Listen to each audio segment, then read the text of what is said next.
दोस्तों नमस्कार। मैं हूं मुकेश कुमार और आप देख रहे हैं मेरा यूट्यूब चैनल। इस चैनल के माध्यम से आज हम जो चर्चा करने वाले हैं, जिस टॉपिक को आप देख रहे हैं, नोटिस। नोटिस जो टॉपिक है वो बेसिकली जो अपना board of secondary education Rajasthan Ajmer में यानी कि 12वीं क्लास के अंदर जो नोटिस टॉपिक शामिल किया गया है उसको 4 अंक का होता है। अब इस प्रकार के नोटिस का आंसर देने के लिए हमें क्या करना होता है कि हमें इस फॉर्मेट को याद रखना पड़ता है।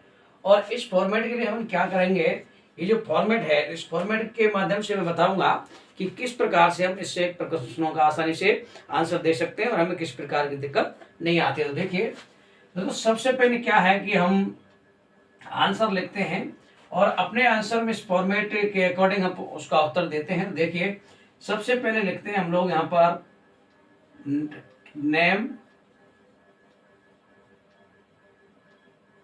Name of school, name of school या ऑर्गेनाइजेशन, नेम ऑफ स्कूल या नेम ऑफ ऑर्गेनाइजेशन।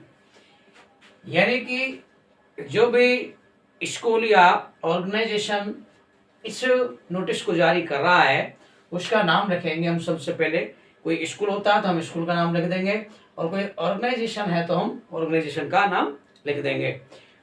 और आपको ध्यान रखने की ये चीज है कि हमेशा इसके लिए हमें कैपिटल लेटर्स में ये लिखना पड़ेगा। कैपिटल लेटर्स में लिखने के बाद में हम बात करते हैं आगे कि अपन को लेफ्ट हैंड में लिखना पड़ेगा इसका क्या, डेट। हमें लेफ्ट हैंड में इसका डेट लिख देना पड़ेगा। डेट को लिखने के बाद में हमें इसके लगभग बिल्कुल मिडिल में नोटिस वर्ड लिखना पड़ेगा, वो भी कैपिटल लेटर में। जैसे मैंने लिखा आपके लिए नोटिस, ये मैंने नोटिस वर्ड लिख दिया कैपिटल लेटर में। और इसको लिखने के बाद बिल्कुल लगभग बीच से में लिखते हैं हम डिस्क्रिप्टिव हेडिंग्स, यानी कि लिखते हैं हम लोग डिस्क्रिप्टिव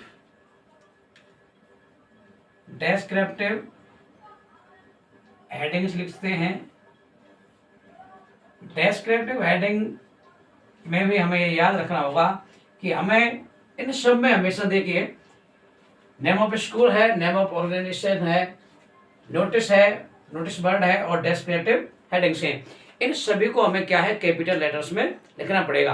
कभी कभी लोग क्या करते हैं, कुछ स्टूडेंट ऐसा करते हैं कि अपनी मर्जी से ही इसको क्या है कभी कैपिटल स्मॉल लेटर्स में लिख देते हैं, जिसके कारण क्या है कि हमारे 4 जो मार्क्स निर्धारित होते हैं उसमें से हमें कुछ कम नंबर मिलते हैं। अब आगे हम बात करते हैं कि डिस्क्रिप्टिव हेडिंग में लिखने के बाद में अपन को ये याद रखना है कि जहां से हमने नेम ऑफ स्कूल या नेम ऑफ इंस्टीट्यूशन लिखा है उसके ठीक बिल्कुल लगभग नीचे से उसके लगभग बराबर में अपन को लिखना है all the students, all the students oblique all the people, all the students oblique all the people. अगर स्कूल के द्वारा ये जो नोटिस है किसी स्कूल के छात्रों के लिए है तो हमें नेम ऑफ स्टूडेंट्स या ऑल द स्टूडेंट्स लिखना पड़ेगा। और अगर ये जनरल वे में जनरल लोगों के लिए है तो क्या लिखना पड़ेगा, हमें ऑल द स्टूडेंट्स के स्थान पर ऑल द पीपल लिखना पड़ेगा। ऑल द पीपल या all the students are informed that, all the students या people are informed that. School अगर है तो यहां से हम स्टार्ट करेंगे आवर स्कूल, आवर स्कूल लिखेंगे। या कोई संगठन है तो हम ऑर्गेनाइजेशन लिखेंगे। आवर स्कूल या our organization is going to organize, our school या our organization is going to organize के बाद में अपने ब्लैंक स्पेस छोड़ेंगे और उस ब्लैंक स्पेस की बताऊंगा इसमें क्या लिखना पड़ेगा। यहां पर लिखना पड़ेगा हमें नेम ऑफ, इसमें लिखेंगे हम लोग नेम ऑफ प्रोग्राम, यानी कि वो प्रोग्राम क्या है जिसके लिए हम नोटिस जारी कर रहे हैं। और उसके बाद लिखेंगे हम ऑन। ऑन के बाद में अपन यहाँ पर लिखते हैं डेट, और डेट के बाद में लिखेंगे हम एट। एट के बाद में लिखेंगे हम वो स्थान जहाँ पर ये कार्यक्रम आयोजित किया जाएगा। ये चीज़ें हम लोग बेसिकली आसानी से याद रख सकते हैं। और इतना लिखने के बाद में नीचे हम स्टार्ट करेंगे द स्टूडेंट्स या पीपल, द स्टूडेंट्स या people who want to participate, who want to participate। Participate के बाद में हम लिखेंगे जो भी कुछ एक्टिविटीज होंगी उन एक्टिविटीज में अपन लिख देंगे, यानी कि इस ब्लैंक स्पेस में लिखेंगे हम नेम ऑफ एक्टिविटीज। जो भी एक्टिविटीज होंगी उनके नाम लिख देंगे। द स्टूडेंट्स या the people who want to participate. उसके बाद में लिखेंगे आगे लिखेंगे contact the undersigned person. Contact the undersigned person, या फिर हम लिख सकते हैं must give their names,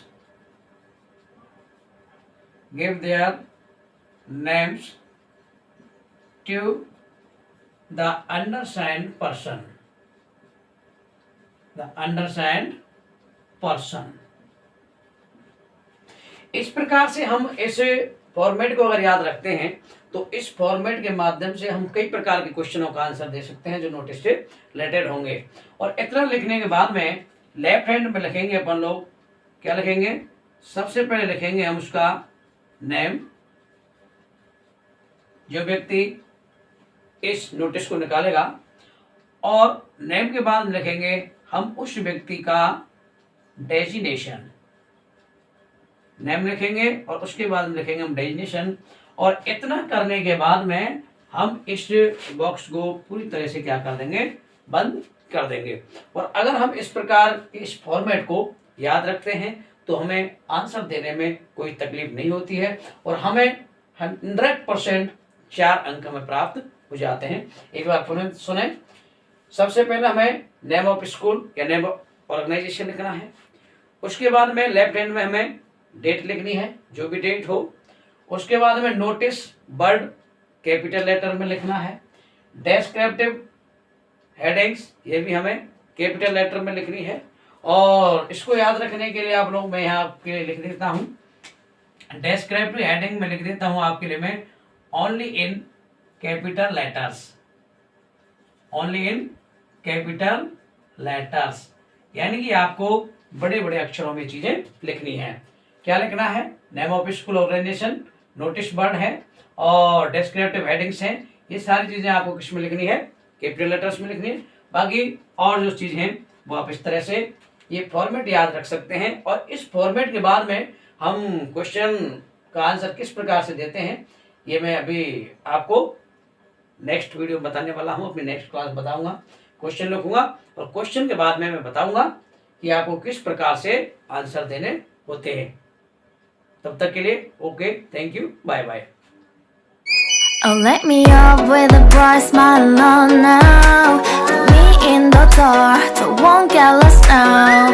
To the moonlight.